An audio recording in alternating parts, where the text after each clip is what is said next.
Well, good evening and welcome. I'm Kate Garrett and I'm president of the League of Women Voters of Coos County. And we're very glad you're here this evening. And the League is a nonpartisan political organization encouraging the informed and active participation of citizens in government.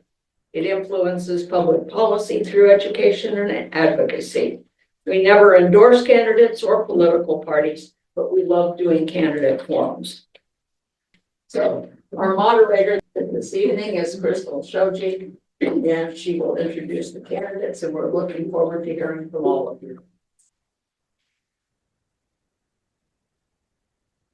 Tell you a little bit about the agenda tonight. From 6 to 7:25, that's an hour and 15 minutes. We will have questions from the league and the audience. And the first question, which is about experience or why you're running for the board, is 1.5 minutes or 2 minutes, and then all the rest of the questions 1.5 minutes. The closing statements will be 2 minutes, and then we will have a conclusion and a thank you from the league. And at that point, we will be over. And at this point, we won't be over. At this point, I'll read the candidates that are running for the different positions, starting on my left. And this is position 2. And for position 2, Deanne Weideman is here tonight, but Mary Schilling did not respond to any outreach from the League of Women Voters for this forum. Both have posted information about their campaigns on Vote 411.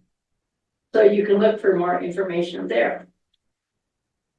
Deanne Weideman is currently a stay-at-home mom with a bachelor's degree in fisheries and wildlife from Oregon State University. She has worked as a seasonal wildlife technician and a recreation technician for the Forest Service. Position 4. The next person, well, there are 2 candidates running for position 4, Megan Kronsteiner Cahill and Dallas Beatenbrink. Okay, thank you. Yeah. Megan Kronsteiner Cahill is here tonight and has posted more information on her campaign. And he did not respond to invitations to sit for an interview. Out of town. Thank you. Okay. Megan Kronsteiner is a graduate of North Bend High School with a bachelor's degree and a JD from the University of Oregon. She works as an attorney. Moving on, position 5. For position 5, the candidates are Julie Hale and Jim Jordan. Both are here tonight. Both have also posted information about their campaign on Vote 411. Julie Hale is a stay-at-home mom who has many years of experience in the veterinary field and was a preschool teacher for 2 years. She attended Lenoir Community College in North Carolina, majoring in fine arts. Jim Jordan is a retired petroleum engineer with a bachelor's degree in petroleum engineering from the University of Texas at Austin. He is married to a retired public school teacher and the father of 2 graduates of North Bend schools. He currently serves on the North Bend School District Board and coached the boys tennis team for several years. Position 6. The 2 candidates for position 6 are Anna Hewitt and Julie Thies. Both are here tonight, and Anna Hewitt has posted more information about her campaign on Vote 411. Anna Hewitt is the mom of 4 North Bend Bulldogs. She has 14 years of nonprofit experience in Coos County, which has taught her that board work is a collaborative effort. She currently sits on 2 boards and volunteers as a CASA. Julie Thies, at the end, was raised in Coos County and has lived in North Bend for 23 years. She is a graduate of Coquille High School and currently sits on the North Bend School Board.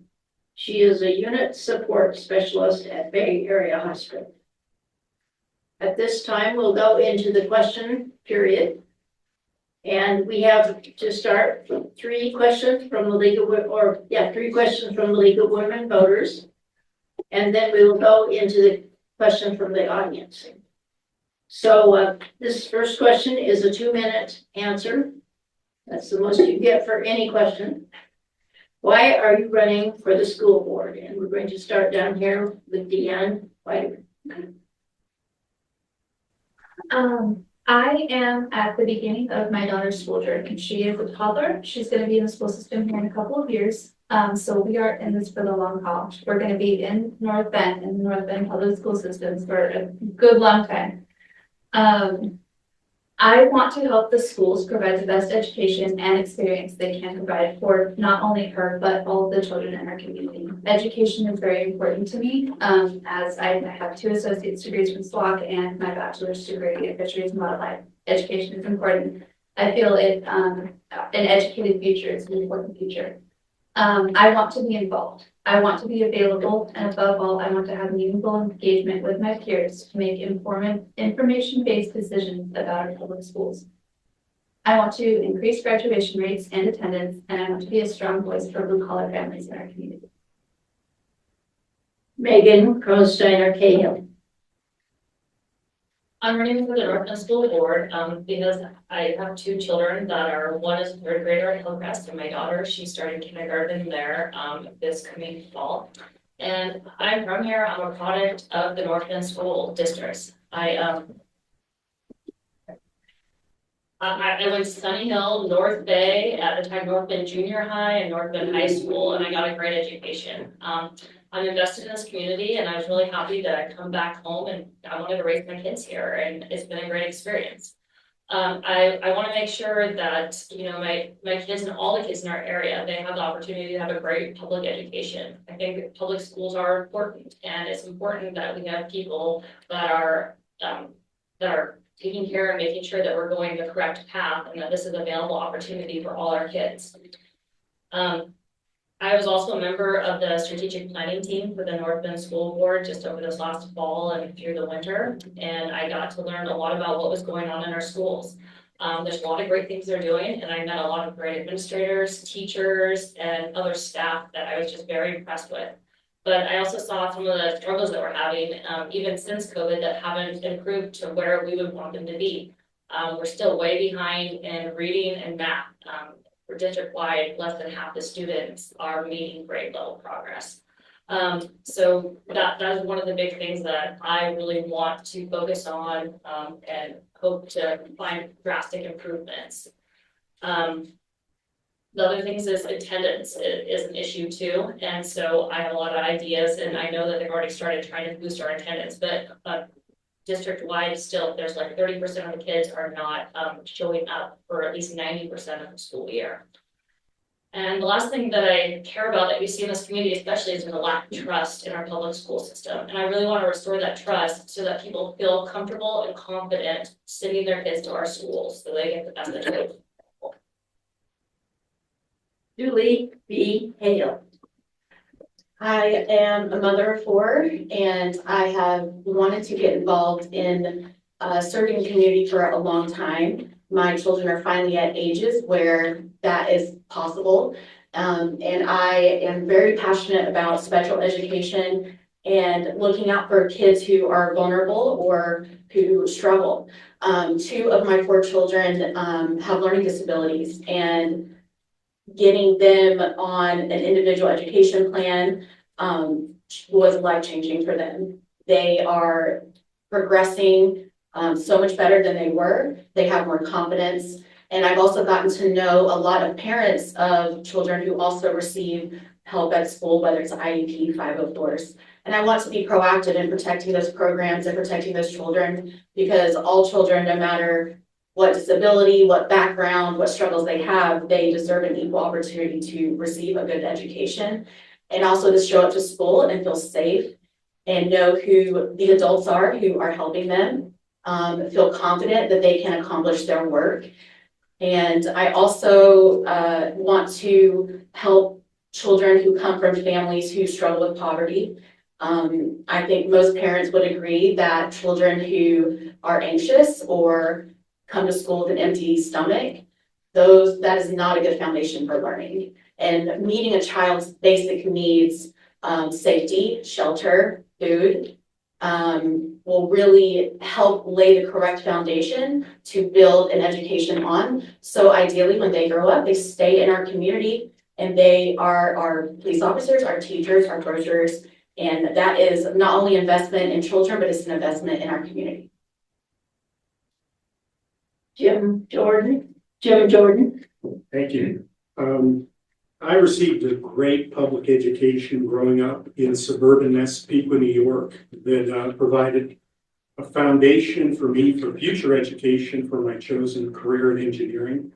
I want to see my neighbors and all students in our community get a strong foundation for future accomplishment in college, career technical education, trades, or the military. I think that with the right education and training, you can get a job that allows you to live your dreams. I also want to influence education in North Bend. I want students to be challenged and interested in coming to school. And I want to make sure that the North Bend School District has a wide variety of offerings to keep students engaged. And this includes academic programs, music, career technical education, esports. And I'm also retired. I want to go ahead and spend some time serving the community and giving back. And I'm going to go back and talk a little bit about introducing myself a bit. So I'm married to my wife, Adrienne, for 34 years. She is a retired public school teacher. She taught both special ed and regular education. I'm the father of 3 children. All of them went on to Oregon State, got degrees. 2 of them, we've been blessed, have come back to live in this town. And I just want to say I'm invested in North Bend. I worked 34 years in the oil industry, primarily in engineering and operations roles. 19 years were working in foreign locations.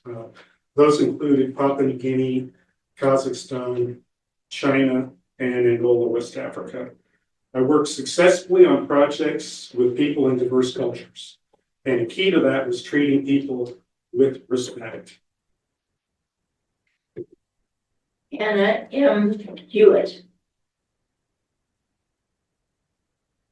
I'm an outgoing introvert, meaning this forum is not fun for me. So forgive me if I stumble. As a parent, I want the district to be the best it can be. I believe we need to see a culture shift. We need students to feel safe, supported, connected, and valued. We need buildings that invite people to do the work. I want to be part of the work that is responsible in helping to mold that. During recent strategic planning, we were told that kids see bullying as a big issue in our district right now. And that needs to change. Staff, educators, my 4 boys, and all our children deserve a safe, encouraging environment to learn in. They deserve the opportunity to excel and reach their full potential. Another reason I want to be on the school board is to make sure the district is promoting access across student groups and schools. This starts with meeting all students where they're at, regardless of their differing needs. I want to see more CRT programs built. I've seen that they've been successful for my family and my children with needs. I have so much experience collaborating with others in the community. Board work is a special skill that I have built during the past 14 years. I have the diplomatic personality to do the work, and I can often understand the different perspectives. I believe in fairness, and these core values are beneficial when hard decisions need to be made. I also am data-driven and not afraid to do the research before decisions are made. I want to assist in the work that sets our district up for success. I want my boys to grow up in a district where every child that comes to the door can have their needs met and excel. Julie Thies. Hi, I have lived in Coos County my whole life. I was born and raised in Coquille, and I lived in North Bend for 23 years. I raised my 4 kids here in North Bend from kindergarten to graduation, and I'm very proud to be part of this amazing district as a parent and community member, and also as a current board member. in today's society, being involved is starting to actually matter, and it's showing up with some of the less voices that might not take into consideration other people and their views. In Oregon, I recognize that our voices are not being heard. As an elected board member, I will represent the community in a local position to maintain closest control, to have most control over the governance in our community for our schools. Our tax dollars are funding nearly every piece of the budget here, and so our entire community needs to be represented on the board. I am involved with the Coos County Republican Central Committee here in our area and have met many people along the way, including our representative Boomer Wright, who has visited many times to communicate with our board, and we can bring our issues to him to Salem. Having these types of relationships facilitates communication and connections to allow Salem to hear our needs as a small rural community struggling to make ends meet with the finances available to us provided by our taxes. I will continue with the work started by the current board and my running mates, Jim, Mary, and Dallas. And the skills I have are being able to ask the tough questions, getting straight to the point, and press for clear, direct answers. I've been told by many people that they notice I ask questions most people prefer not to. Okay, for the second question, we're going to start with Megan from Steiner Cahill. And we will go all the way around and we'll continue this way so that everybody has a different place in answering every time. So the question is, number 2, what relevant skills and experience would you bring to the school board? 1.5 minutes for the reply. Okay, well, part of my education, I'm an attorney, went to law school, so I spent about 3 years really working on my critical thinking skills, and I got really accustomed to reading long, dry materials and being able to take them in and understand them.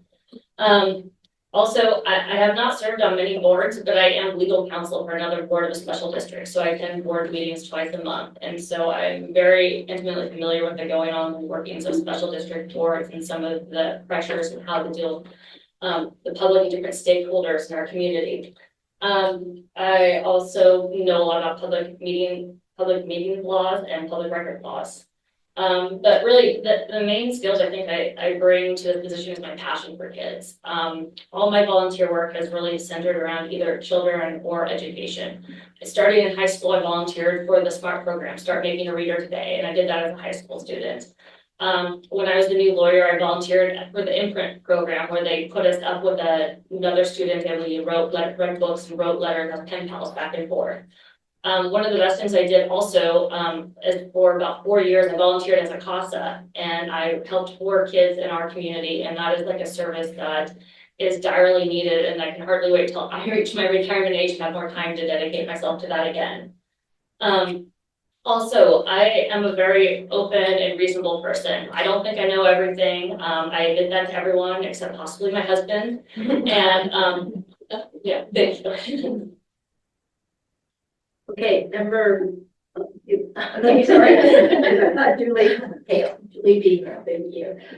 So my background in veterinary work, I did everything from veterinary technician work to surgery assistance to reception work to marketing. It was a great way to learn a variety of skills, especially when it came to dealing with clients and the public.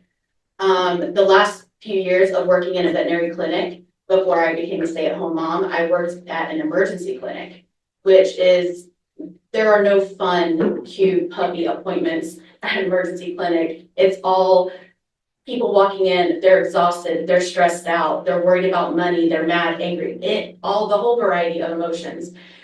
And I learned how to calm people down, to reassure them, to make sure that I was transparent with the information that I had, to help them feel confident in a plan to move forward. And as a mother of 4, I do the same thing. You get yelled at, you get fussed at, you have to make compromises, and you have to be willing to work with your child to come to a conclusion. I am respectful and appreciative of people who are very passionate about their beliefs and opinions. I think that is a good thing to honor your integrity. However, when we are serving on a school board, it's so important that we are willing to look at issues with an objective, unbiased eye, to compromise and come to a middle ground to move forward. Because if we're making no progress, then our children are not progressing, and we do not want them to be left behind or to be left out. And when they grow up, they know that they had a solid community who respected everyone and all the children, no matter what their background was. So I hope that those are qualities I can bring to the board. Jim Jordan. So I worked 34 years in the oil industry, engineering operations, and supervisory roles. These assignments required fairly high level of leadership, communication, and project management skills. It was often in countries that we were speaking different languages.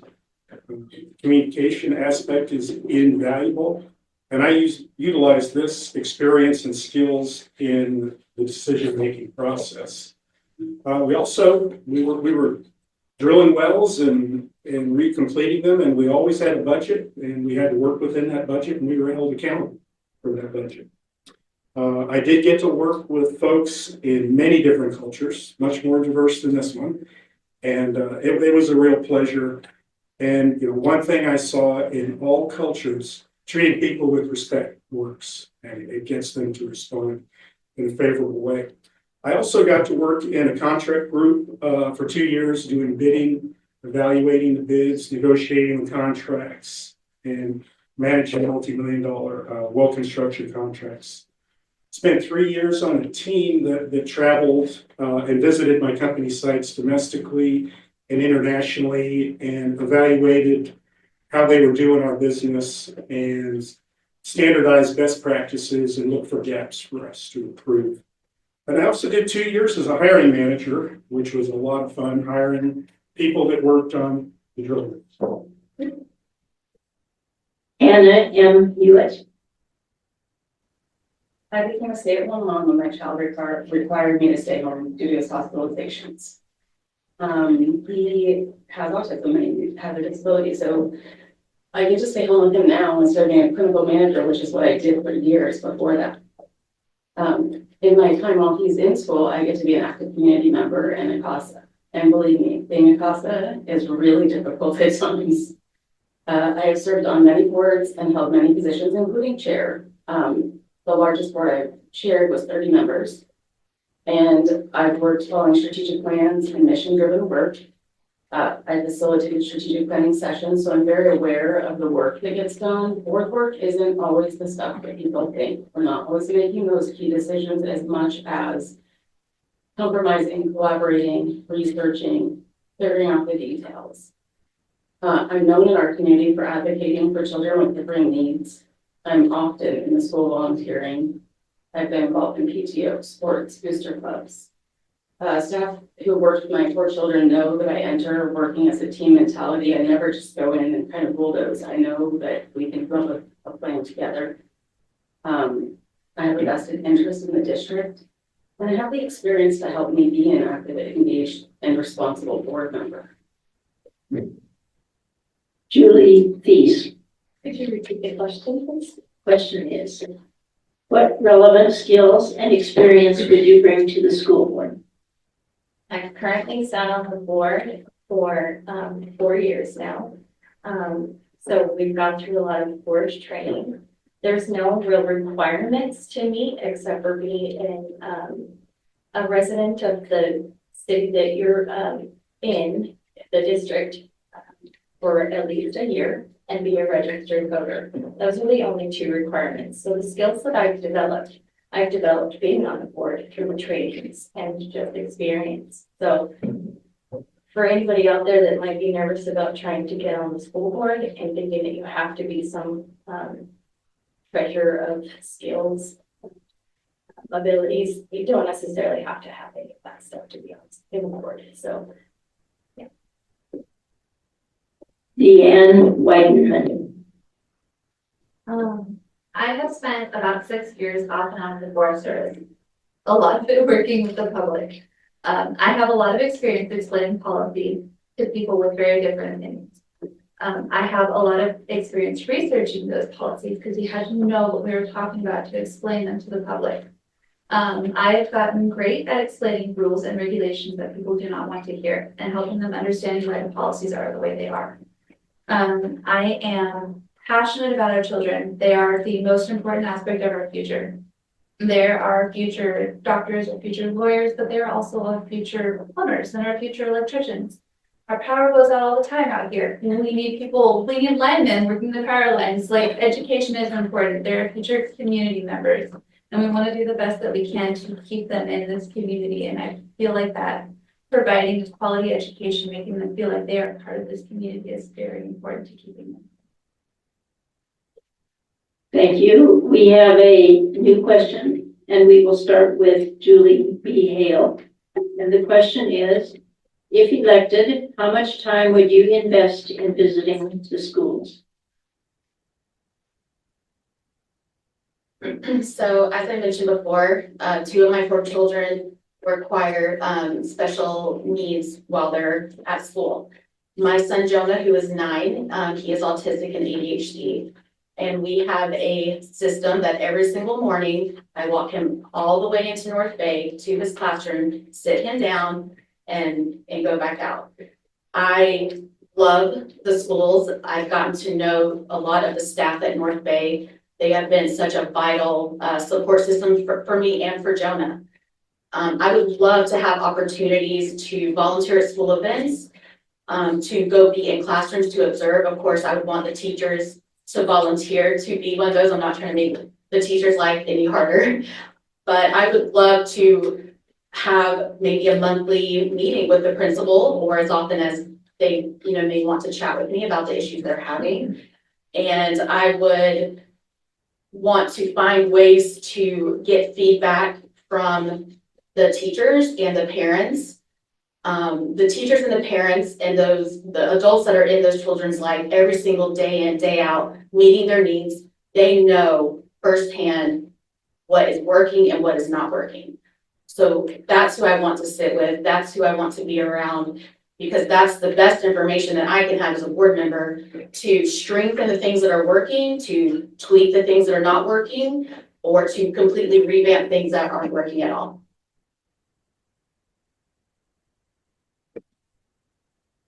Jim Jordan, Question?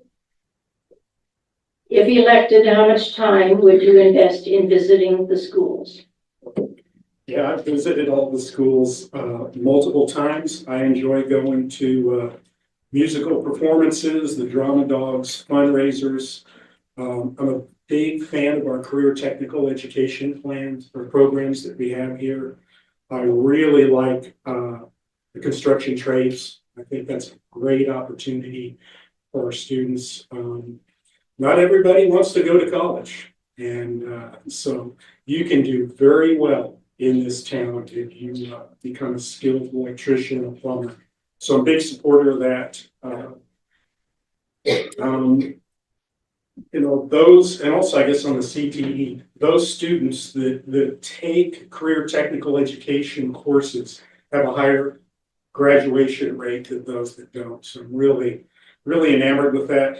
I enjoy getting out and meeting our teachers and classified staff. And also I get a lot of feedback and input from different parents. And a lot of times their comments and input, and I have to be an active listener and listen, we'll discuss as a board, and sometimes it influences our policy. So. Anna M. Hewitt. I currently already am in the schools a lot. The one school in the district that I don't spend a lot of time in is Hillcrest, and I'm really curious about Hillcrest because during strategic planning we got to see some testing results, and I'd love to know what they're doing because some of their testing scores really show that they're doing something differently, or here's a reason why. So that's one that I would want to spend more time in. I currently already go to all the well-being certificates, like when they get their awards, even when it was at Marshall Edlands, when they go to the sports events, when there's sporting events, you'll often find me at a soccer game or tomorrow at the girls' football game. I was excited because the superintendent invited each of us in if we had any questions for those of us who haven't done board work. And one of the things that he told us is that we do get a chance to have meetings with the principals and do work sessions and ask the important questions. And while I think that that's probably the most important, because speaking with admin is probably the way that you're going to get, you know, the information that they want to give you, I also would love to have a chance to speak with the staff and get out to all the different schools. Julie Thies. Can you repeat the question again? If elected, how much time would you invest in visiting the schools? I've been to several events at the schools, and I continue the pattern that I have, which is not every event, but a few, it's the select ones. I don't necessarily go into the schools to do much inside anymore because my kids are all grown and gone. So I do have selective events I go to. I do have staff members that I talk to, sometimes just your personal relationships. So developing a relationship with the staff is helpful to be able to get inside of what's going on and bring that to discussions when we have work sessions and stuff. Deanne Whiteman. I want to be proactive in interacting with staff, admin, and parents. I want to have listening sessions or coffee to hear from them. I want to hear their opinions. I want to hear their concerns. I want to hear what they think is going well, and I want to hear what they think is going poorly and how we can adjust. The staff and admin, they're there. They know what's happening in the schools. I feel like hearing from them is important to feel like how we can help their lives be better. I really want to be available and active in the school systems. My husband is super supportive of me. We've got our daughter in part-time daycare, and so my mornings are free. If there's a principal's got a morning free and he wants to have a conversation, I am absolutely available to do that. I'm available to check out the schools. And then even if it's something later in the day, my husband is really supportive of me doing all of this. And so he's there for me. He'll come home early from work if he has to. He's happy to support me in these endeavors. He also feels like education is really important, and he's happy to see me putting myself out here and doing this for our future, our daughter's future, and our community's future. Megan Kronsteiner Cahill. I currently volunteer at my son's school a bit, wearing my parent hat. I volunteered on each of his field trips from kindergarten. Now I'm signed up to go on their third grade one this year. I've also done in-class activities, so I feel pretty familiar with Hillcrest. I also coach his third, fourth grade soccer team, so I talk to a lot of parents and see some of the students that way. I've been doing that now for a number of seasons. I think it's my fourth or fifth season doing that. But then, you know, putting on my board hat is I got this terminology from talking to Vince, the superintendent, trying to decide, like, am I still going to be able to volunteer in my class as a board member? Because there are certain restrictions where you don't want to blur lines. He told me that would be okay. But one of the things I'd like to do is visit all the schools. We spend a lot of time working on a strategic plan for the next 5 years, and I want to see how these policies play out. We're trying to implement a lot of strategies to improve the graduation rate, to improve skills in reading and math and social, emotional skills. And so I would like to be able to take the opportunity to go into all of our schools, speak with staff and teachers, and see how these policies are being implemented and whether they're working or not. Okay, we have a new question. We will give this to Jim Jordan first. This is for all the candidates. When there are complaints about books in the classroom or library, is it important for the North Bend School District to have a policy for handling those complaints and for the school board to follow the policy? Do you want that read again? Yeah, read it one more time. It's got two parts to it. When there are complaints about books in the classroom or library, is it important for the North Bend School District to have a policy for handling those complaints and for the school board to follow the policy. You'll always have to follow policy. Yeah, there is we have a complaint policy, it's policy KL, and it's usually handled at the school level first. So if there was a complaint at the high school principal would get that, and they would talk to whoever filed the complaint and do some research. And then that would, if it was resolved at that level, it would end there. However, if the complainant did not like the outcome, they can appeal it, and it would get appealed to the superintendent. Same story. If the superintendent supported the principal, and the complainant didn't like it, they could appeal it to the board, and some things make it to the board. Specific to books in the library, I don't know that there's a specific policy for that, but that complaint would just pretty well follow what I just outlined there. And I guess, with respect to our different libraries in our different schools, there's absolutely age-appropriate content that should be in there. There may be some things that shouldn't. Thank you. Anna Hewitt. Well, the biggest part of board work is gonna be policy and procedure and knowing how that works. So of course, a complaint is gonna go through a process.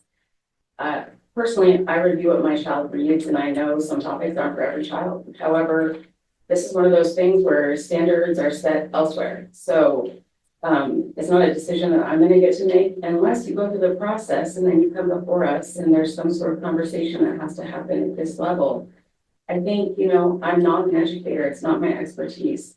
If a parent doesn't want a book there, there's also other ways. We follow policy once you bring it to us, but also I find that all the educators in our district, we're talking about younger kids.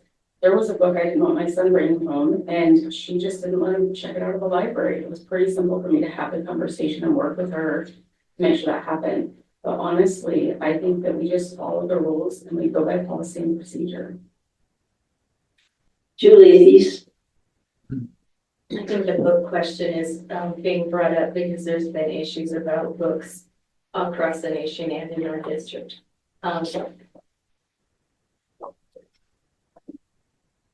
The books that are being questioned, if there's a problem with them, what needs to happen is to follow the policy. There is policy in the district for that. You take the book and you address it with first either the teacher or the principal and then the superintendent. And if it isn't handled in-house and it comes to the board, we don't nitpick the books that are in the libraries or anything. I believe that there are books that are age appropriate, and the places that they should or shouldn't be should be determined by the community and the families. And then that's where I come in as a representative. If it comes to the board to take care of that, then we have to follow the policy and go through that book with that time. I think that the books that might be an issue are that I don't believe would be in the school. I don't think they have a place in the school.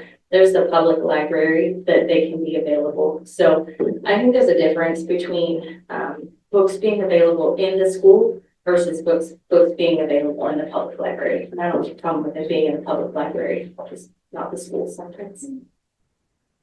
Deanne Weideman.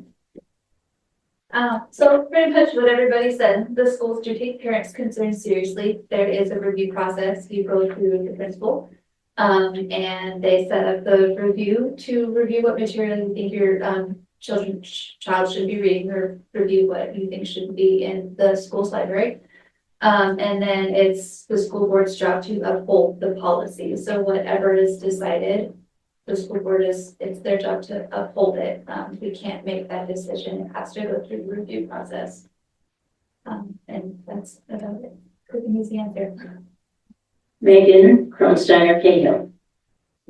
Yes, I think we have to follow the policy. I mean, you have to be consistent and make sure that, you're not putting a bias on anything that comes in front of you, and what the policy has and what's been agreed to, that we're gonna follow that clearly, transparently, and consistently. And if we have issues with the policy, that is what we change, but we're gonna follow that. Julie Hale. Yeah, I echo a lot of what's been said already. As a parent, I understand how important it is for you to feel that your children are receiving the type of education and the type of materials that you're comfortable with. And so, I recently had the opportunity to, speak with the superintendent, and this was one of the questions I asked him, and he told me there was a review process. And he gave me a great online resource, the Oregon School Board Association website that has all this information available, so I can go ahead and start learning about those different policies. I am committed to upholding the district's policies and protocols for these situations, and to making sure that the parents feel like they've had the opportunity to express their concerns and that they feel heard.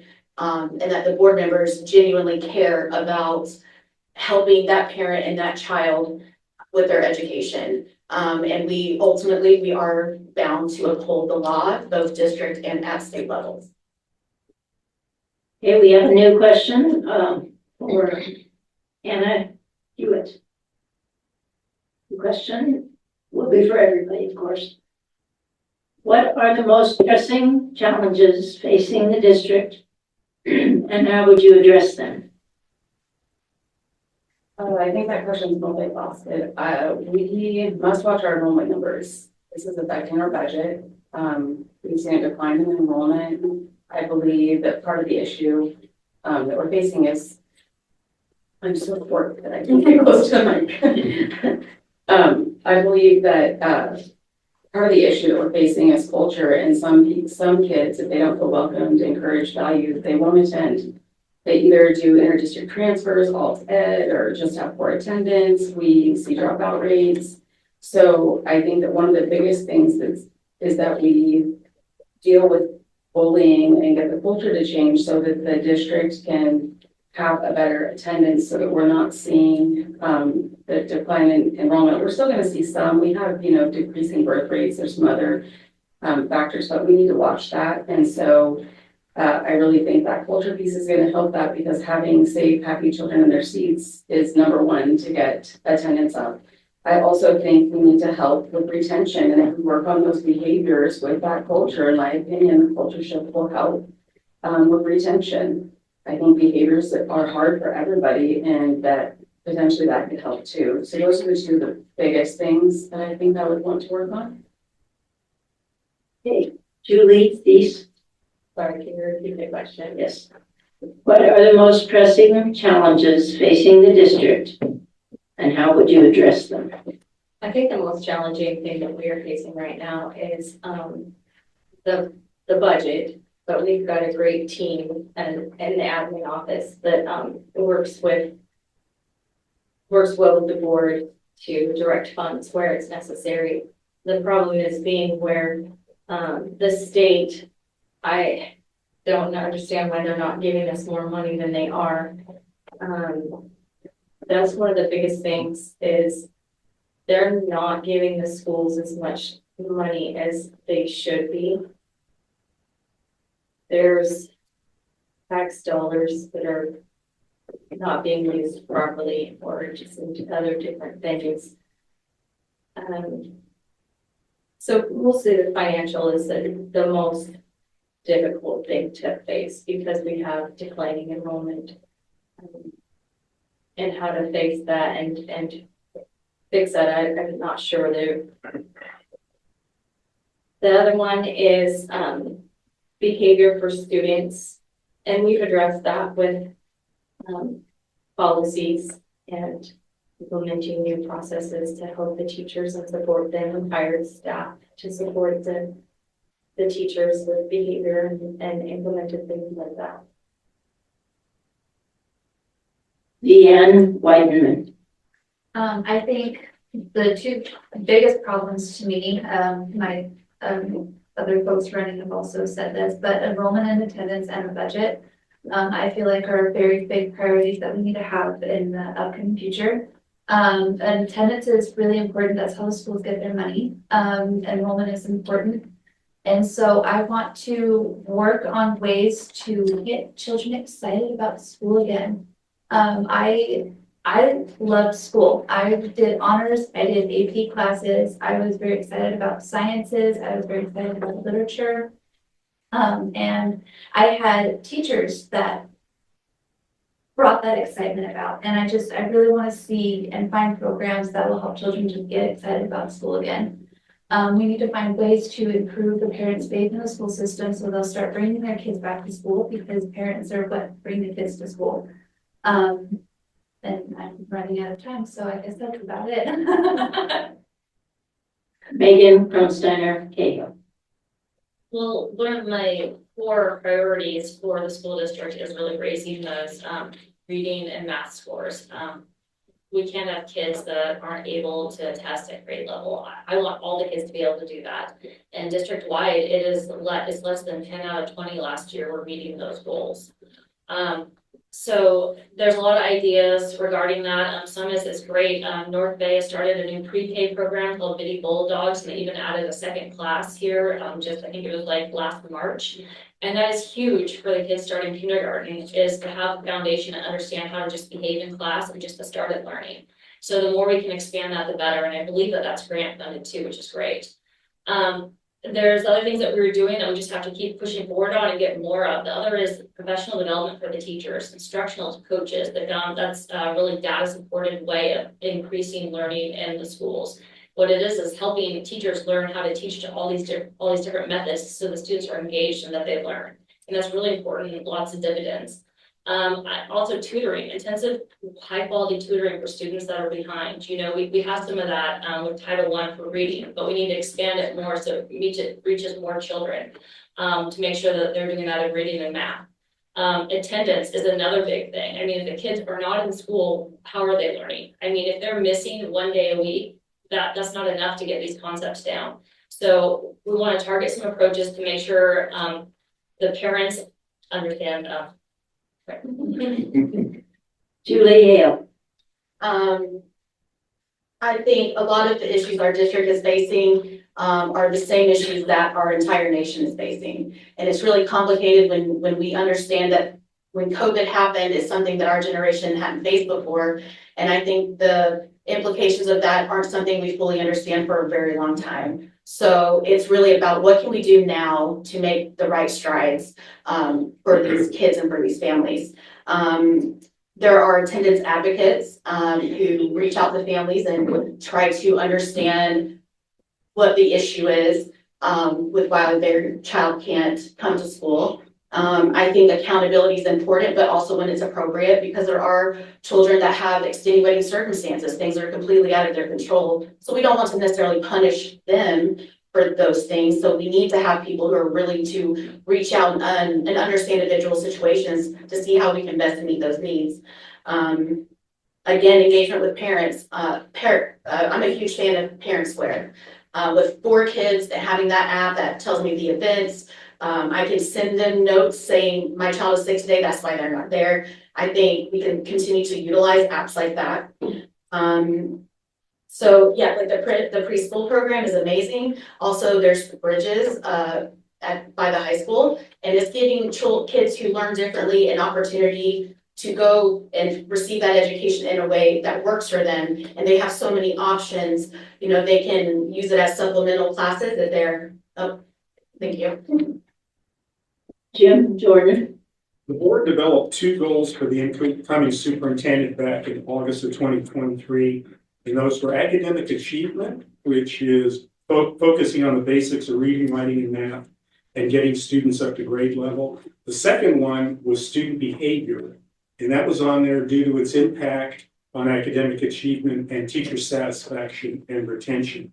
So what the board did is we supported hiring assistant principals in both our elementary schools, primarily for behavior, but it also had a secondary improvement in academics. We re-implemented higher expectations in teacher professional learning communities, PLCs, post-COVID, and monitoring student progress by reviewing performance data, interim testing, formative assessments, and then we're using that data to inform how our teachers are instructing and helping the teachers with professional development. We encourage development of summer school programs when funded that focus on on academic content. On student behavior, we had also, the primary thing was hiring those assistant principals, and we've also supported all the principals in the school to recalibrate student behavior expectations and hold students accountable. And I believe in a culture of accountability with our students. Okay, a new question. This is for all the candidates. We will be starting with Julie Thies.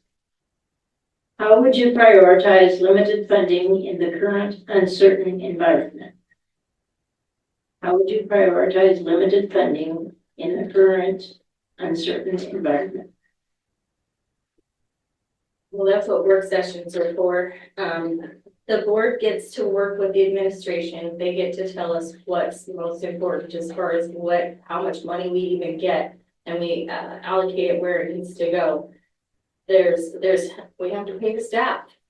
We have to pay our data admin. We have to pay our bills as far as the lights and the water and the power. And believe me, I've seen the register, and there's a long list of things that go out every month.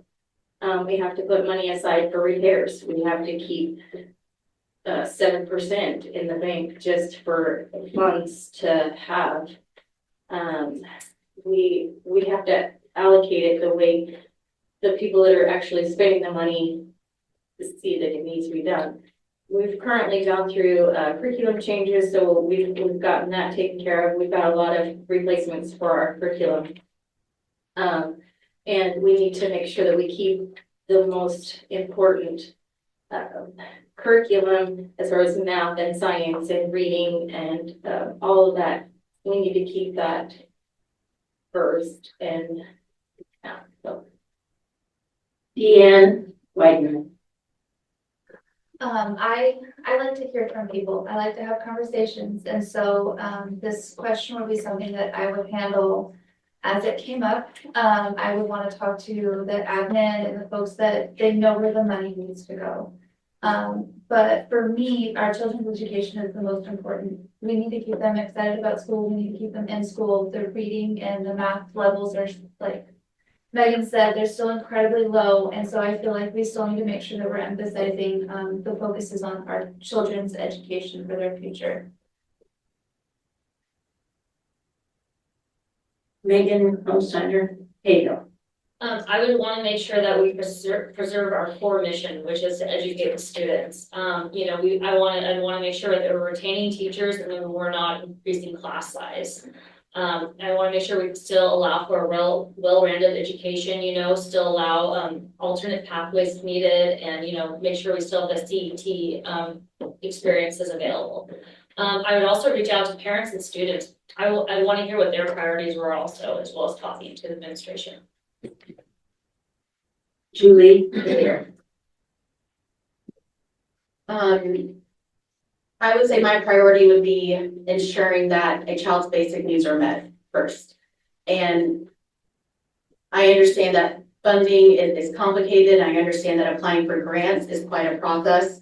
I would be interested in finding ways to maybe make applying for grants easier. If that's something we have any control over, I would want to look at all those options and really expand our view on how we can get more funding to our schools.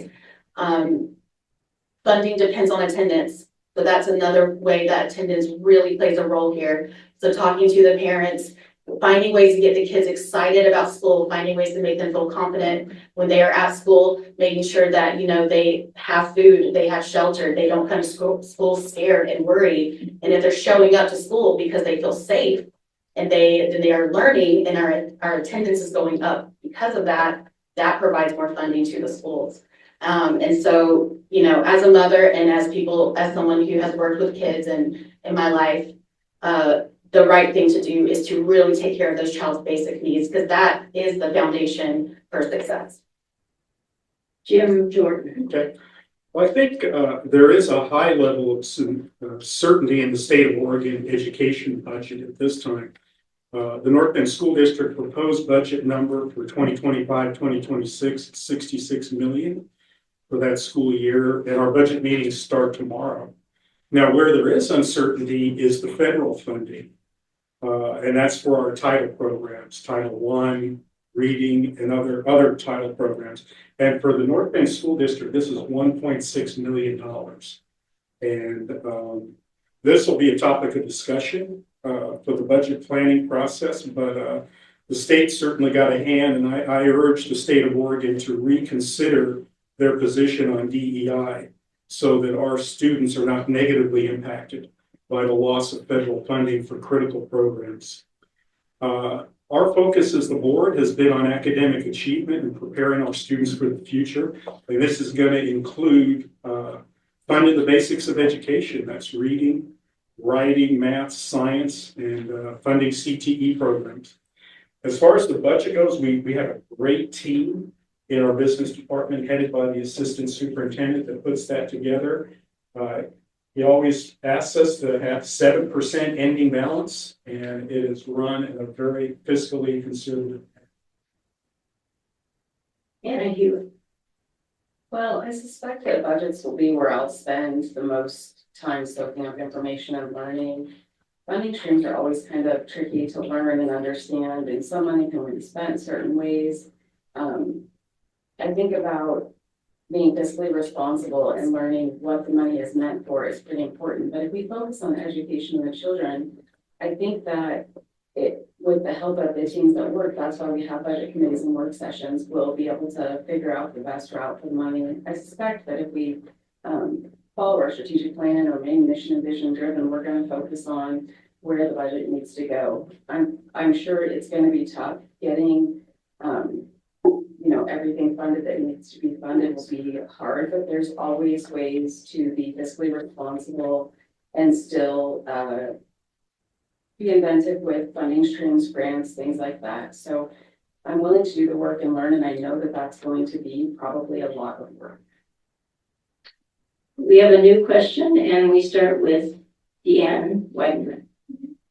What endorsements have you received that you are proud to accept?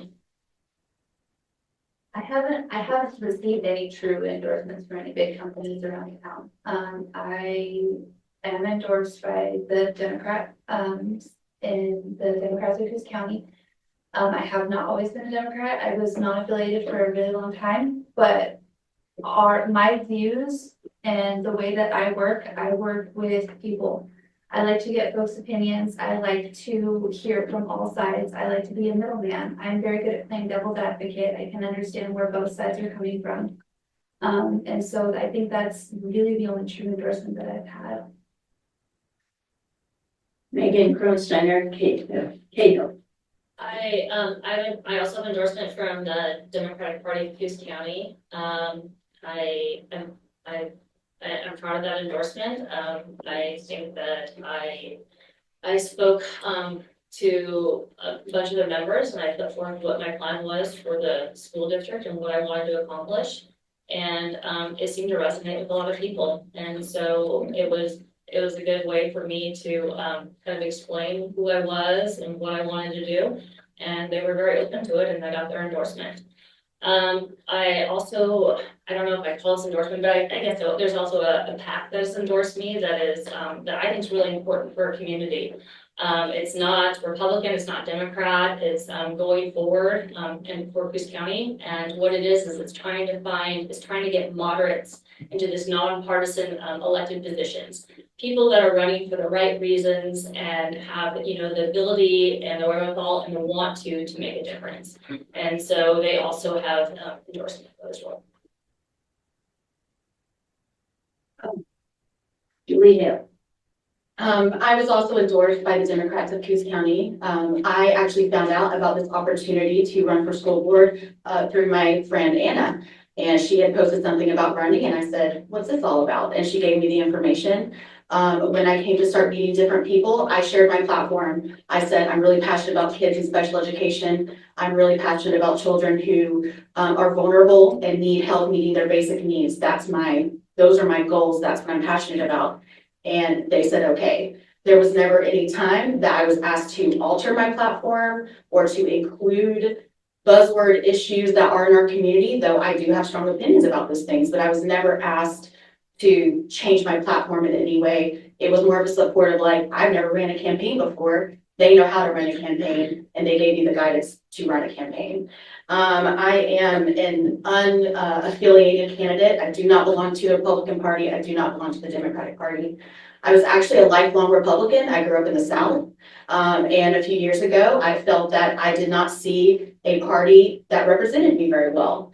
And through things polarizing and polarizing and polarizing, I felt the most comfortable to step back and be unaffiliated, which has given me the opportunity to see the pros and cons of both parties. Both parties have strengths and weaknesses.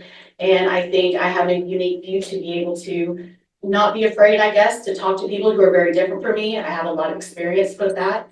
Thank you. Jim Jordan. Okay, yes, I'm endorsed by the Republican Party of Coos County. Boomer Wright also endorsed, 4 folks running for reelection, me included, and, Boomer's on the education committee. And, I would say that the superintendent and board leadership, which rotates, have lunch with Boomer probably 3 or 4 times, almost quarterly. And Boomer kind of wants to, a pulse check what's happening in the schools. How can I help you? And Boomer listened to us over a period of years and said, the student behavior piece is huge. And it really is, it's interfering with student learning. And it was kind of in the context that several teachers put it pretty well. It was pretty much that 1% to 2% of the students continually disrupt the class and interfere with the learning of the remaining 20.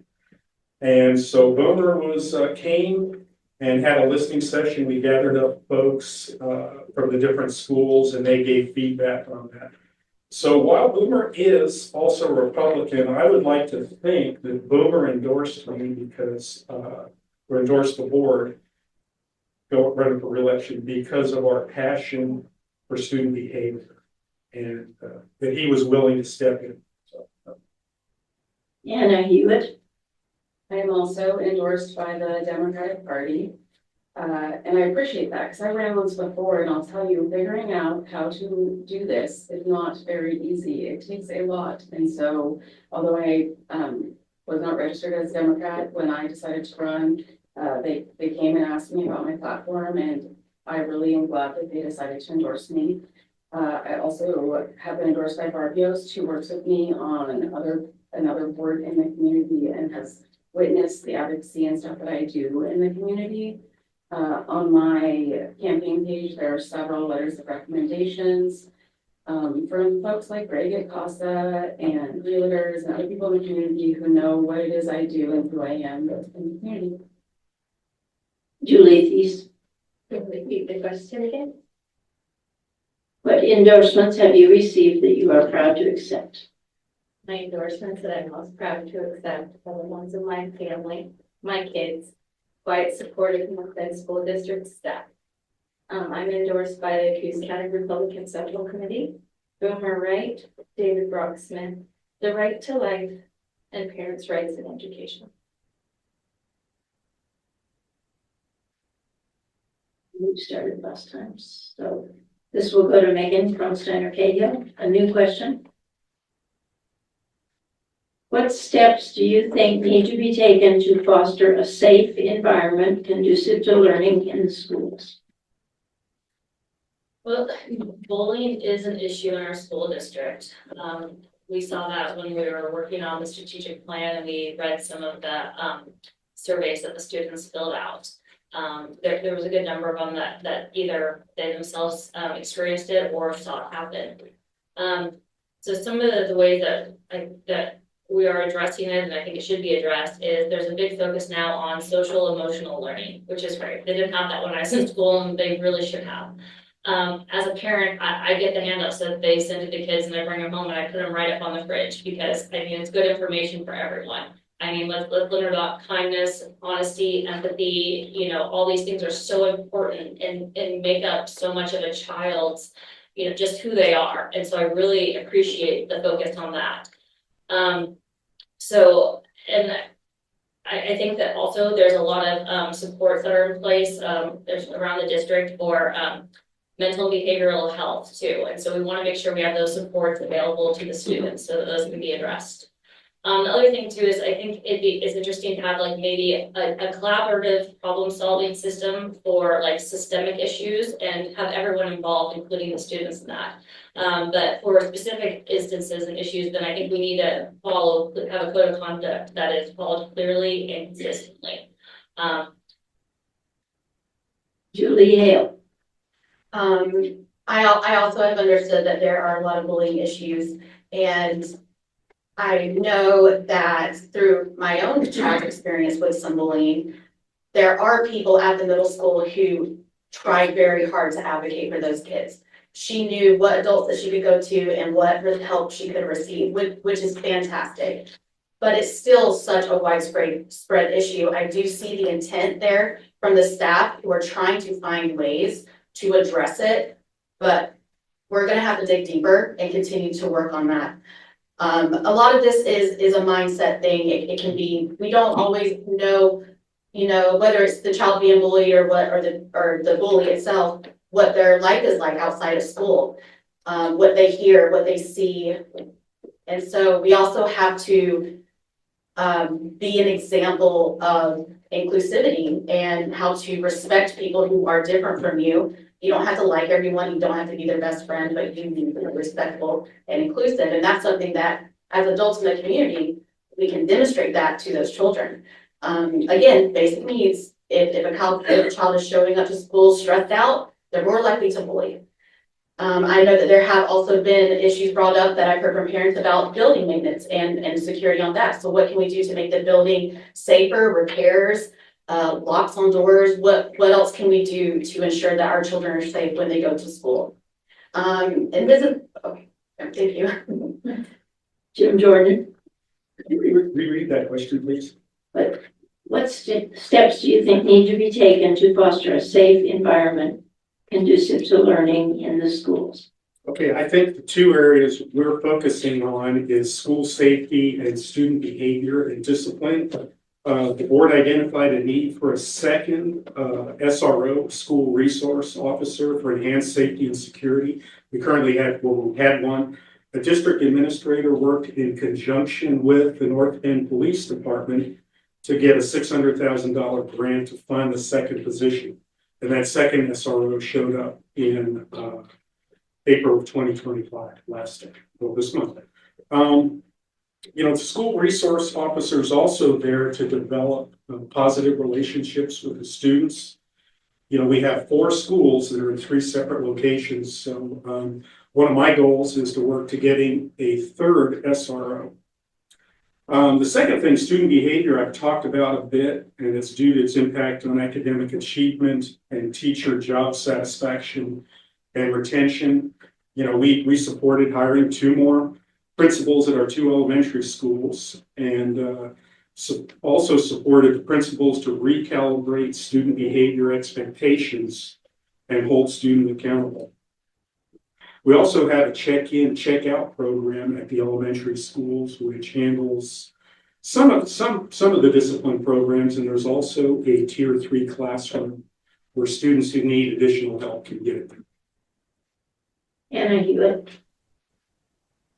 So I believe this has begun, starting with the strategic planning. We had a room full of people discussing this, and 2 things that really rose to the top were school safety and social emotional learning, which we're hearing, because all behaviors, all disruptions are not just a child that's having negative behaviors. So that social emotional learning piece, having the mental health in North Bay, teaching those things at early ages and helping the kids with the social emotional learning, I think will help with that. I think that this goes back to culture too. Kids need to arrive ready to learn. Part of that is not being bullied. So I think a safe environment is most conducive for learning. And, you know, my son was beat up at school this year. It was huge. It was horrific. But we have cameras and we had staff that were quick and on it. And afterwards they followed up with check in, check out, and that emotional piece so that he didn't, you know, respond. And so I think that this has started, but I think those are the 2 things that should be focused on. Julie Feast. So to address children's needs to be able to go to school and feel safe, We need to make sure that our staff are trained well to be able to handle the kids, to be able to have the tools necessary to deal with the children. Kids are very stimulated a lot with a lot of different things with technology. I think a lot of it has to do with phones and computers and the distractions that they cause for kids. I think we can reduce that stimulation for kids. There's a lot of like mental illnesses going around as far as their abilities to cope with different things. There's a lot of pressure to fit in, to meet needs, to be like everybody else, and stereotyping. And I think kids aren't feeling safe for those reasons. And so if we can find ways to meet the kids where they are emotionally, and the staff to be able to recognize that and to meet them in that, it will help. Deanne Weidenman. I think children deserve to feel safe in their schools. And so I fully agree that we do need to work on the bullying problem, which it sounds like the board is currently doing. And I love to see that happening. I love to see that there's changes in policy that are proactive and helpful for the children. I really like the emotional regulation. I think that's fantastic. Like Megan said, that wasn't in our schools. We weren't taught how to emotionally regulate. And I think it's great. I love seeing stuff like that, and I would love to see those continue. And I would love to work with teachers and admin, parents, and see like if we can find the root cause of at least some of the bullying, and see if we can use that to help adjust even more.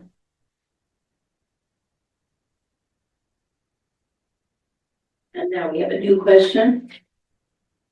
Correct. You started last time. You already did, yeah. Okay, so this will go to Julie Hale. What are some of the moral values that you intend to support on the board? Respect, I think, is huge. I think that the basis for having a well unified community is respecting each other, whether you agree with them or you don't. As adults, that can be challenging. It can be really hard to navigate at times. But as we are at least open-minded to other people's beliefs and morals and things that they hold dear to their heart, we may not agree, but we can at least put ourselves in their shoes to understand why they feel the way they feel. So empathy, respect, kindness, and I think within the context of being on the school board is the intent to protect the children of our community. And I think protecting the vulnerable is a good moral compass. I think if you're always looking to help those in need, those who are struggling, it often leads you to find new depths of compassion that you may have not felt before. So I really think at the start of it, it really comes down to having respect first and then having an open mind second.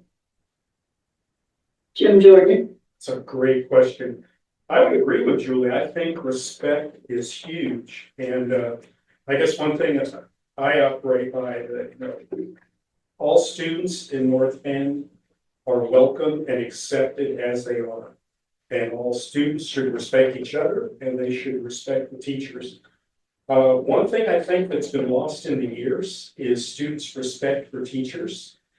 And I think it has really contributed to a lack of satisfaction with some of the teachers and their patients. So we did do a strategic plan, and we talked about some of the characteristics we would like to see in a portrait of a graduate. And I think that we should treat our neighbor as ourselves, as you want to be treated yourself. Kind of the golden rule there. I think that's a great way to conduct yourself. One of the traits I really like in life that I think you have to acquire is perseverance. So a lot of times you'll have a goal that may be quite far away. It may require education, training, but, and you may not succeed in your first attempts, but being able to persevere is a huge thing. And when it came to hiring people, people that had perseverance really stand out. So, because I think they're achievers and they're problem solvers. So. Anna Hewitt. In my parenting, I tell my kids often that your moral compass is the one thing that you have. I think honesty is probably the biggest for me. If I say something, I mean it.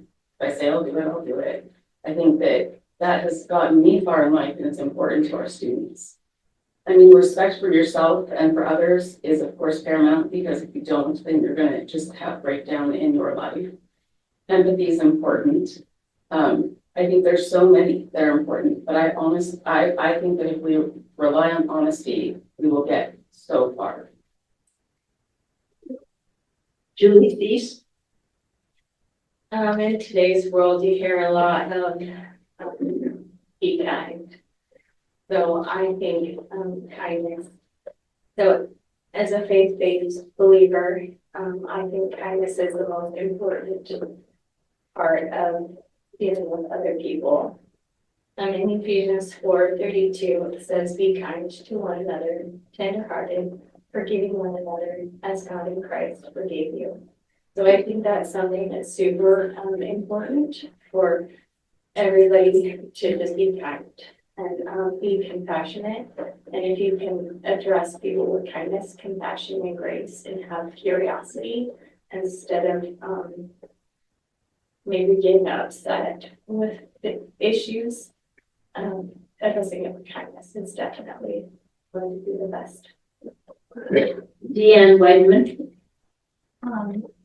Respect and empathy are a couple of the big ones for me. I like to feel respected. Everybody I talk to, they also like to feel respected. You all like to feel heard.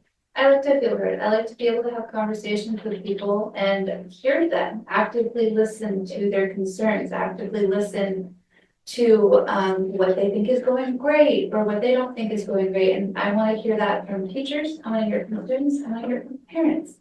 I feel the more we actively listen to the folk that we're talking to, the more we can get out of each other, the better conversations we have, the better conclusions we can come to. We're more likely to be able to come to a consensus, an agreement, even if we didn't agree with each other in the beginning. And the same goes with respect. If you respect each other, you're more able to have a good conversation that leads you somewhere instead of going off into the distance and everybody just ends up the conversation mad at each other.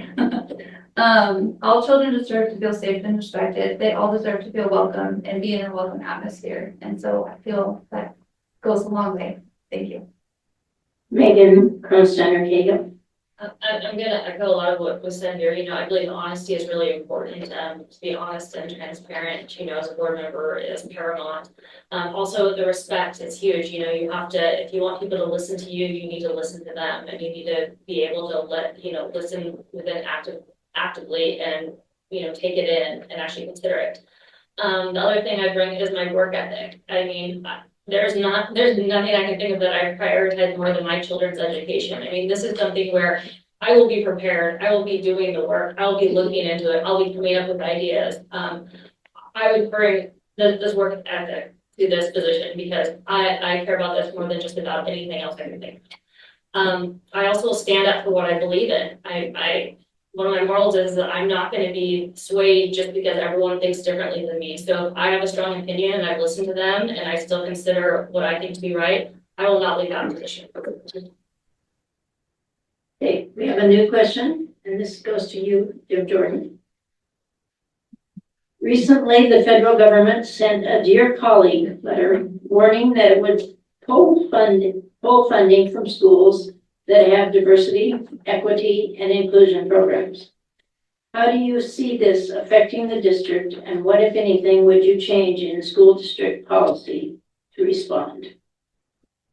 I touched on this a little bit earlier. The federal funding that's at stake, it's for our title programs, Title I through 10, different ones. And there's $1.6 million involved in that. And if federal funding is removed for that, those critical programs won't happen. The students that are being served by them won't happen. And it will likely involve teachers being let go or classified being let go. So it's a very big deal. I guess I would urge the state of Oregon to reconsider their position on DEI, so our students are not negatively impacted by the loss of federal funding. Our board has been focused on academic achievement and student behavior, preparing our students for the future. And when the state pursues DEI, there's an opportunity cost to that because we're not educating our students in the core things they should be educated. Anna Hewitt. When I came in and talked to the superintendent, this was one of the questions I had for him because I was very curious about it as well. And sometimes we have to rely on those that are in positions to do their job. And one of the things that the superintendent said is that, we're still following state rules. We're still waiting. It's not, a given. I think sometimes we have unintended consequences and we're not sure how it's going to play out. So at this point, I think we pay attention to the rules, we watch them, we watch the laws, and we have good conversations with our superintendent. Julie Thies. I'm very proud of the superintendent that we've hired recently because he is very educated and he continues to educate himself with the laws of Oregon and how to run the school district. He's doing a great job, and the board did a great job in hiring the superintendent. I think with the money that's coming from the federal government to our schools is probably going to be in jeopardy.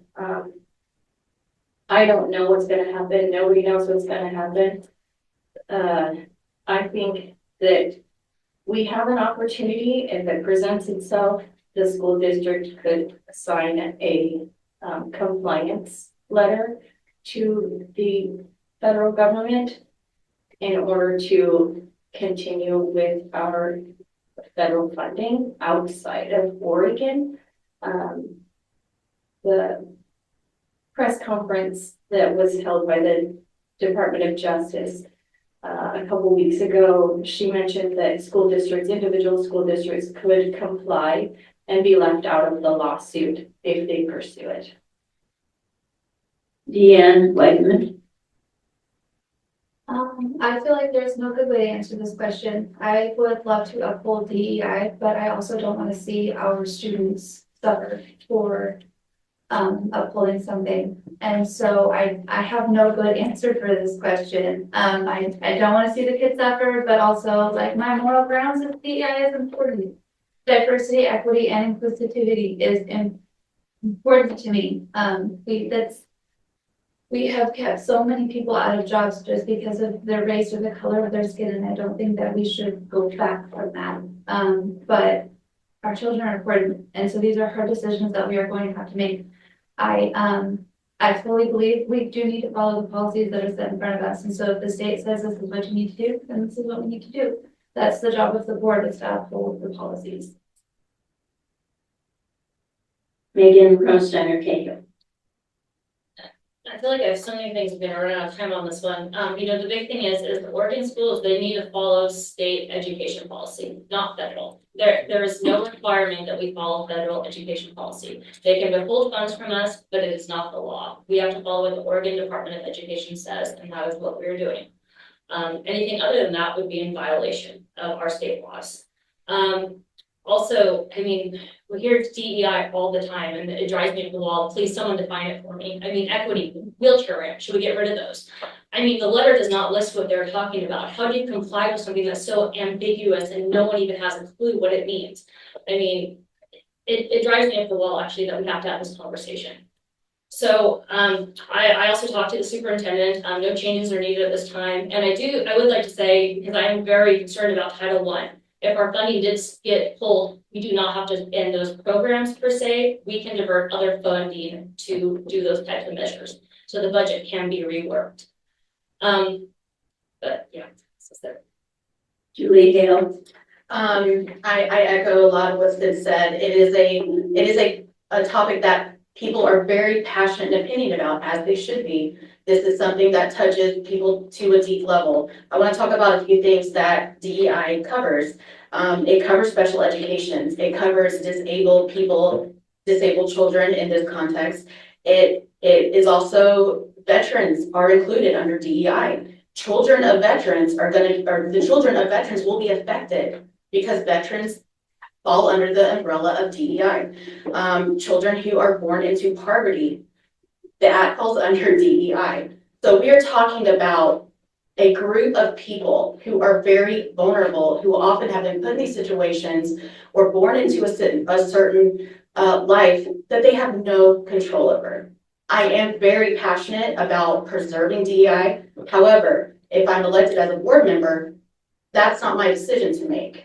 And I would advise people who are concerned about that, something I'm concerned about too, to take that to your local representatives, take it to your state representatives, that they hold those powers. We don't hold those powers, okay? Our job will be to uphold the state laws, to uphold whatever policy and procedures that are coming from the district. And I am able and commit to following those laws and policies because that's the job of a nonpartisan board member. Okay, we have a new question. This will go to Anna and Hugh, correct? So the question is, what programs that have been implemented recently at North Bend School are you most excited about? Most excited about. I love the check in, check out program. It's been amazing. Mr. Grandinetti and folks there at the middle school have changed the course for my child and the kids. So I love the check in, check out program. I'm a pretty big fan of the Middle Learning Center, and this year they did something kind of a little bit different at the high school and had to mix some programs, and it's worked out well for my son. I'm very excited about the adult ed program. Transitioning out of high school when you have a disability is very difficult. And they used to have a program with Melissa Downs. She's gone now, but they still have a program where those kids go. My son goes to Goodwill. He goes to Geno's. He learns skills to work. He learns skills to live. So I think the adult ed program is pretty important to me. Julie Thies? And it was, what was the question? What programs that have been implemented recently at North Bend schools are you excited about? So I guess recently is a perspective. I think the CTE is the most interesting one. There's nursing, there's electricians, or not electricians, but the construction, the welding.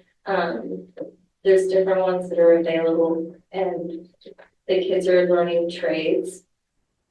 And so I think that one's probably the most interesting that I like.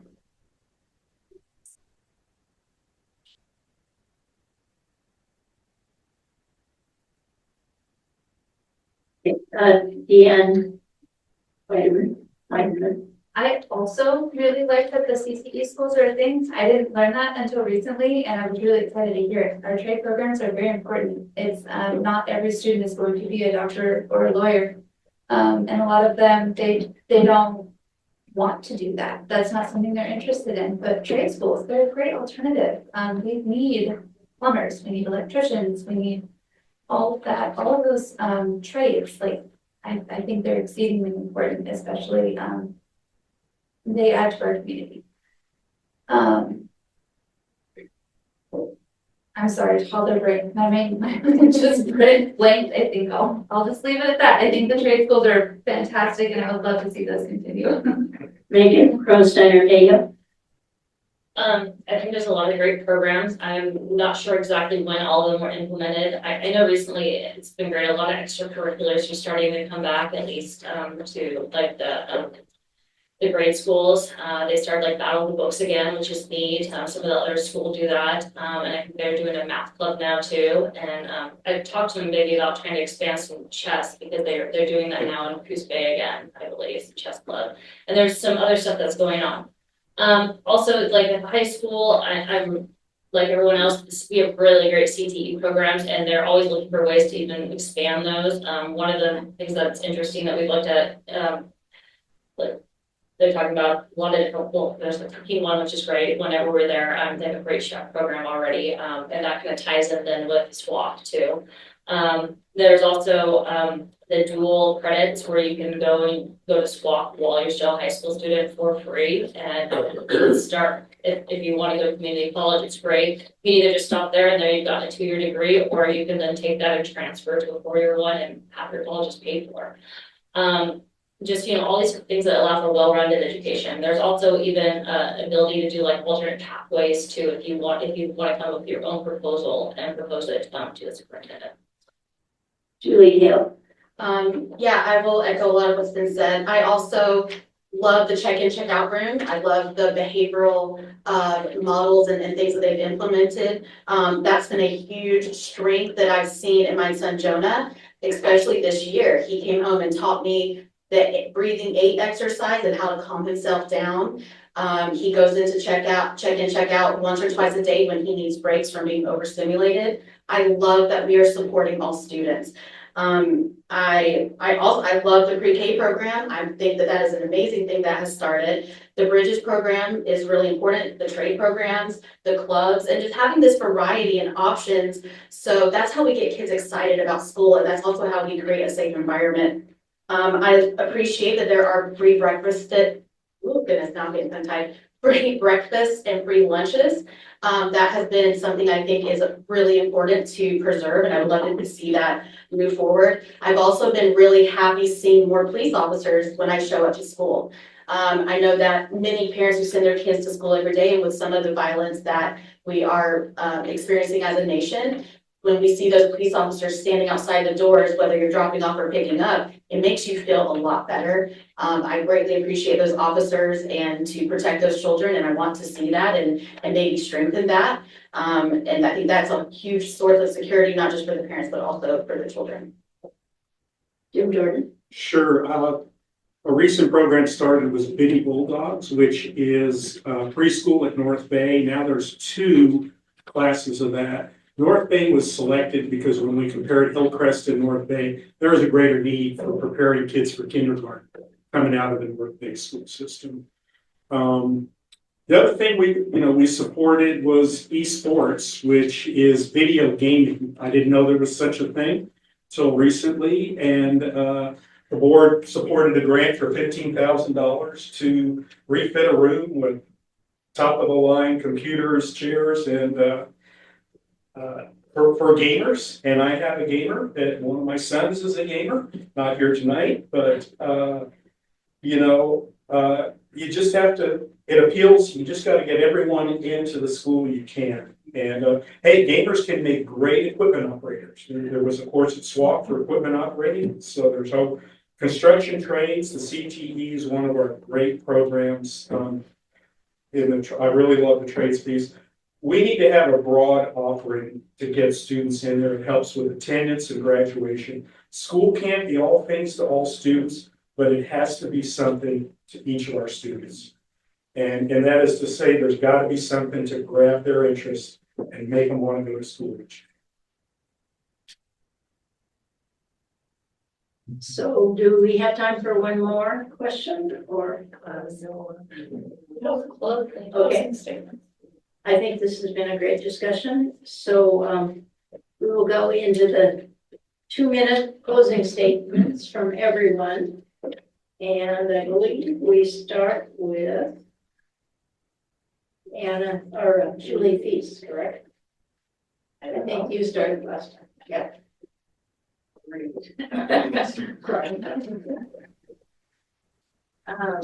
So you do not have to be a great public speaker to be on the school board. All you need to be able to do is be able to work as a team. And that's what's most important. That's what I'm doing. We're working as a team. We've accomplished a lot. We've hired a new superintendent, which has brought calmness to the district in a volatile situation that we had in the past. And that was the work of the current city board, and I'm pretty proud of that. We're working with Boomer Wright to get things taken care of in Salem the best we can to make our voices being heard. There goes my train of thought. Julie Wiedemann. Weidman. I was there. You threw me out. I'm looking forward to working with people. I have the time, I have the energy, and I have the passion. I like having conversations. I enjoy having hard conversations. I like finding middle ground. And I really enjoy working with people, and I hope this is something that works out, and if it doesn't, I'll just have more time with my toddler. Thank you. Megan Crosstein, please. Well, so I started, thinking about running for the board a couple of years ago, honestly. As a parent of a kid at Hillcrest, I kind of followed what the schools are doing and what's going on. And honestly, my first thing was, and it was from, this current board, was actually the superintendent search. I'm pretty happy with who they ended up choosing. I think he's great. I've spoken to him, I've spoken to other people, and he's fantastic. However, he wasn't in their top 3 finalists that they presented to the parents. Instead, they had 2 finalists that a lot of parents took great umbrage to, and they felt like, what is the board thinking? And so I was one of the people that went on Facebook and there was a lot of information out there at the time. There was news articles, there was tons of public information about these candidates that made them just unsuitable for anyone you'd want leading your district. So honestly, that is where it started for me. And after a lot of outcry from the parents, they went and they added to our current superintendent to the finalists. And then luckily he was chosen. Sorry. I'm telling as a parent, this is why I'm doing this. Because I felt that our school board was not looking out for the interests of our students. And that is why I'm running. There's lots of information in the newspaper about this, and it was ignored or not looked at, it was neglected, and instead they just went with what the boards were doing. Julie Hill. I want to express my appreciation for everyone who set this up and who's taken their time out to put together this forum or to care enough to come out and hear what we have to say. I think that community involvement and knowing who is running for office and making sure that you vote and make your voice heard so you can support your community better is so important. I have learned a lot during this time. I have met some amazing people. I have been able to find new ways to serve and volunteer in the community that I look forward to continuing no matter what. I am committed to being a team player. I'm committed to looking at the evidence, listening to professionals of the field related to whatever issue we are looking at, and making those decisions that are best for our community with an objective eye and an open mind. I will add again that I think without a child's most basic innate needs, they cannot come to school to learn. And I will continue to advocate to find ways that are both smart for the budget, but that we can still prioritize how we can make sure that those kids have an equal opportunity to receive a really good education so that they can have a good career no matter where they go, but hopefully they stay here, which is just continue the legacy of what North Bend should be about. I want to continue to educate people and make sure that we can get real factual information out to the public, which will help them better make decisions for their city or for who is holding positions in the leadership. So I'm committed to continuing to find those ways, and it would be an honor to serve you guys. Jim Jordan. In the 4 years I've been on the board, I'd like to share some of the accomplishments. We've talked about our focus on academic achievement, student behavior, school safety. We had a grant written to get a second armed school resource officer here that's now here. The board also reinstated graduation requirements for students who voluntarily want to pursue a North Bend diploma, which starts with the graduating class of 2026. This diploma requires competency testing that was previously in place, that was removed by the legislature with Senate Bill 744. And I believe if you have a diploma available for those interested, that can make that diploma more valuable to those students who get that. The 5-year strategic plan was developed while we were here, and thankfully a number of candidates were participating in that. That's great. The board hired a superintendent, and we made a wonderful decision in our selection of Vince Swager. We gave this district a servant leader who listens, and he has been a great leader for our district. The board also supported feasibility of building North Bend School Salmon Hatchery on Pony Creek on school property. This is going to be a great learning opportunity for our students, the community members, and sportsmen. We need to be educating our students to reach their highest potential. I have an aspirational vision for North Bend School District to be a destination for students and parents due to academics, the strength of our programs, music, career, technical education, and athletics. It's been my pleasure to serve on the board these past 4 years, and it's a great day to be a board. Can I do it? In closing, I'd like to ask for your support because I believe I can be an asset for the district. I represent a large portion of our district demographic. We're a middle-class Native American family whose children currently access school assistance through IEPs. I also represent a large portion of our community. I'm a homeowner, a volunteer, and a community advocate. As an active parent, I've been involved. I've seen where the fractures and successes are in the district, and I'm firmly blessed with great relationships with educators and staff who work with my children. I know I would continue to listen to the staff that have the training, skills, and historical knowledge to help make educated discussions that will benefit our decision-making. I also know I will do the research required to make these hard decisions. I want to be part of the North Bend School Board to make something that's good become great for our kids.